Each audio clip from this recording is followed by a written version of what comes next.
So I've been dropshipping on Shopify for around 3, maybe 4 months now, on and off, until I finally went fully into it. And in this video, we're gonna talk about 5 things that I've learned or explicitly learned since starting with Shopify dropshipping. So be sure to smash the like button.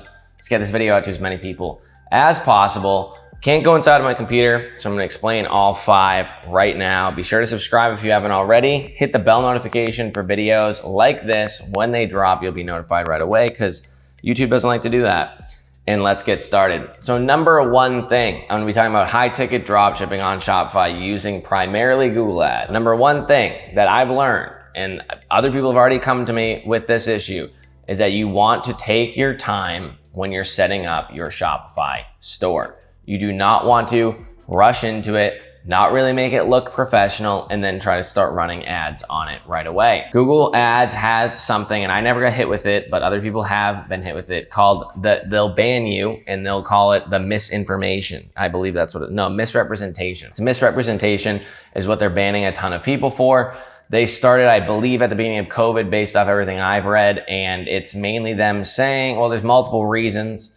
But from everything I've read, it's mainly because of the fact that your store looks like it could be spammy, sketchy, or you don't really have everything that they're looking for, even though they don't tell you really what they're looking for 100%, or even if they do, it's scattered everywhere and it's hard to find. So you need to have all your policy pages set up: privacy, terms of service, policy, like literally returns and refunds and shipping and other things like that. You need to have about us pages. You want to have a contact us page. You need to have all those types of forms, all those types of pages. You want to have them multiple places. You want to have multiple ways that people can contact you.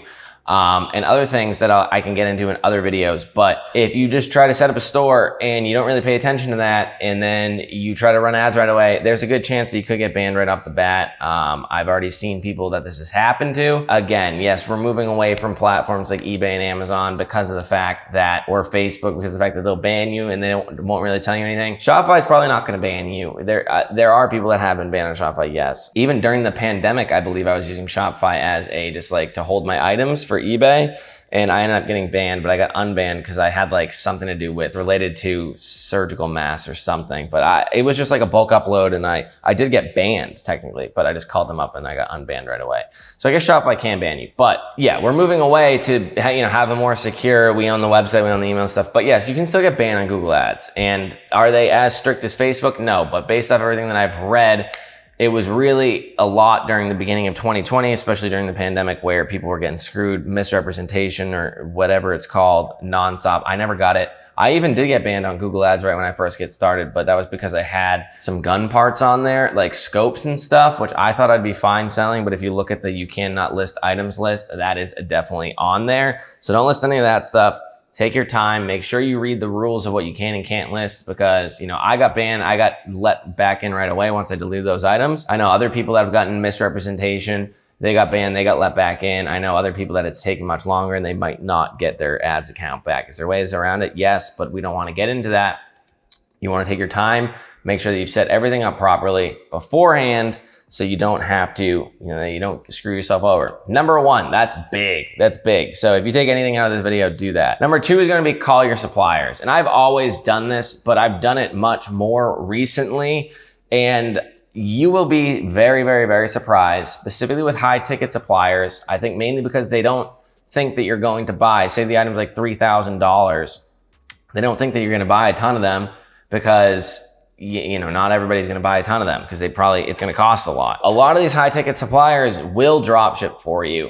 They just usually don't explicitly say. Yes, they will have some of them say become a dealer on their website, and some of them will have drop shipping mentioned on their website, yes, but not all of them will, and a lot of them will actually do it. It's just that they don't advertise it. So call them, like more so than ever, be sure to call your suppliers. If you don't, and you're just going based off the supplier's website, you're leaving so many different suppliers on the table that you could potentially have an agreement with, and you were just too afraid to call. In this business, specifically the high ticket business, your phone is your best friend. Calling your suppliers and also doing customer service, which I will get into in point number 4, is going to be very, very, very big. And not your phone as in texting.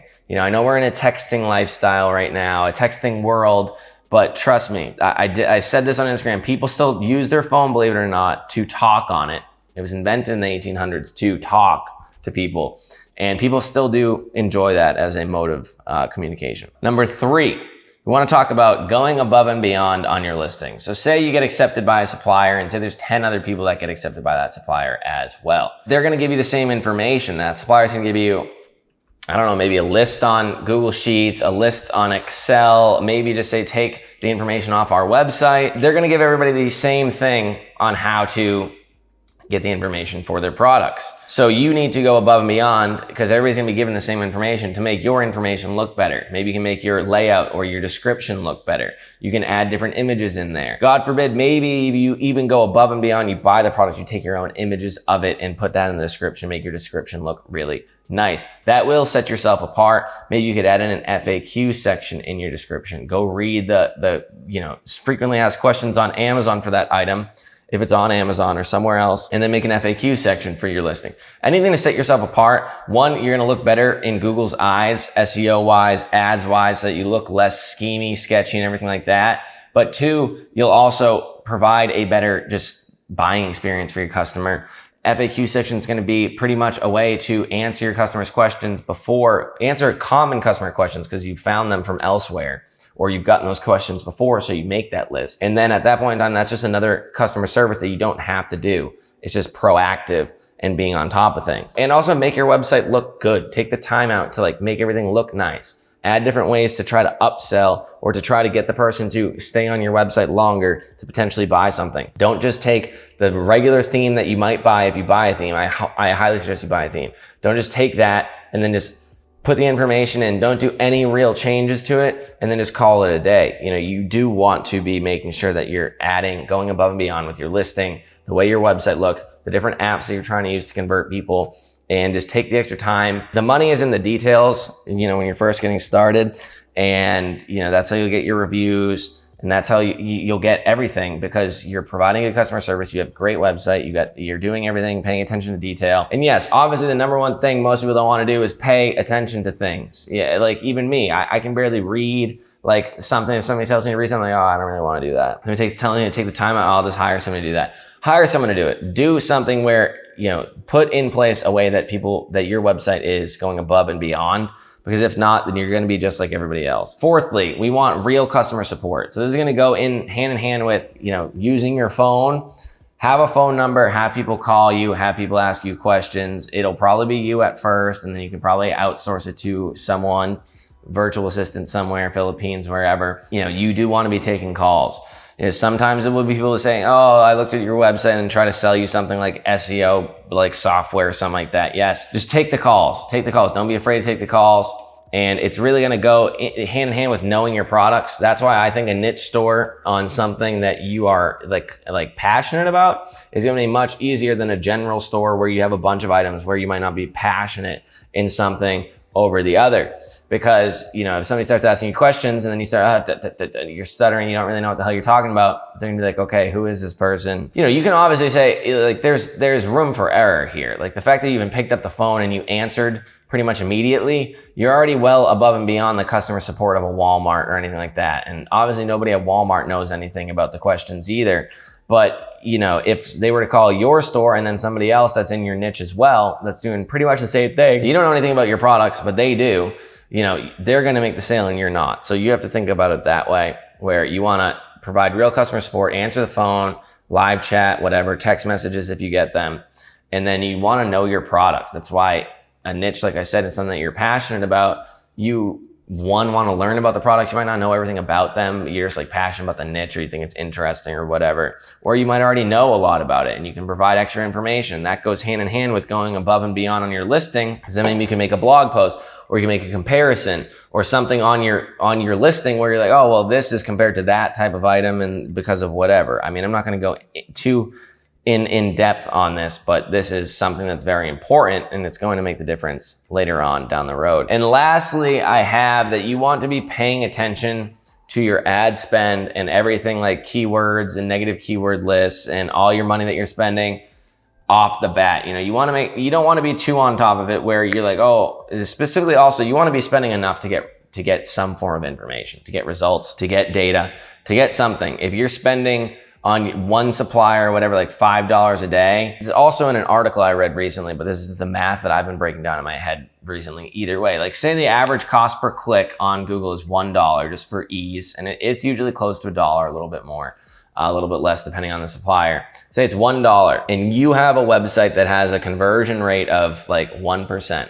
So if you send 100 people to your website, then you're going to make one sale, which, 1, 2, 3%, that's, acceptable conversion rates. You make one sale per every 100 people that you send, and you're going to do $1 cost per click. So 100 people is going to cost on average $100. If you have your budget set to $150 or $5 a day, $150 a month, technically you're only giving enough money to technically make 1.5 sales per month, technically. So if you up that to $50 a day, not saying everybody has $50 a day to spend, I'm just saying, what if you spend $50 a day? Now, in 2 days, you're spending $100. If you spend $1 cost per click and it's 1% conversion rate, in 2 days, you'll have a sale. In a month, you'll have 15 sales instead of 1.5 sales in a month, maybe 1, maybe 2, maybe none, who knows? So you're gonna get more data the more money that you spend up front, whether that data is good or bad. All data is good, but whether it's saying that this supplier is good or bad, or you need to make changes or something. But you need to realize that you need to be spending enough money to get results, but you also wanna be paying attention to that ad spend. Because if you're just spending and spending and spending and spending, and this supplier never converts, yes, with high ticket, you could make like $500, $600 profit on one sale. So you could spend like $300, not make a sale, and be like, oh, well, but maybe you spent $400, you make a sale, you're still making $200 profit if that sale was a $600 profit item, you know what I mean? So it's more of a game of having some money to spend. It's not something where if you don't have any money, you can really get into, but you wanna be paying attention. Don't just throw all the money down the drain. Pay attention to your conversion, pay attention to the keywords that people are searching for, or what your clicks are coming through on, because they could be completely not related and you're just getting useless clicks and impressions on your items. That's what negative keyword lists are for. And yeah, you really just want to be paying attention. I'm not going to say you can't make organic sales, because you can. You definitely can. I definitely have already as well. But the majority of your sales will be coming from your ads. So you want to be paying great attention to said ads so that you're not really wasting your money. But you also want to be spending enough money so that you're not just barely getting results on like the $5 that you spent in ads, oh, well, no results. And then moving on to something else because you didn't make a sale on $5. So it's kind of a balancing act, but yeah, I'd say that's probably the 5 biggest things I've learned so far for beginners, that will help you out. The phone is your best friend. You got to spend money to make money. Take the time, really thoroughly care about your store and list items, make sure they look nice, make sure your store looks nice, cohesive, beautiful. And then just find new ways to convert people. Because yes, somebody could drive 100 people to their store and convert 5 of them, and you could drive 100 people, the same 100 people to your store, same item, and only convert 1 or none of them. And that's basically based off how your site looks. Is it trustworthy? Is it this? Is it that? Do you have other ways to convert them? Are you offering like a coupon? Are you offering, give me your email and then I'll give you this percentage off? Or it's just ways to convert people. It's not always just about the people that are on your website. It's also to do with your website. So it's twofold, and it's just a balancing act. So hopefully this video was helpful. If you have any questions, be sure to ask them down below. If you have anything else you want to see out of me, also be sure to mention that down below. I will take note of it and I will try to make a video on said topic. Hopefully you enjoyed it. Be sure to smash the like button, subscribe if you haven't already, and I'll see you in the next video.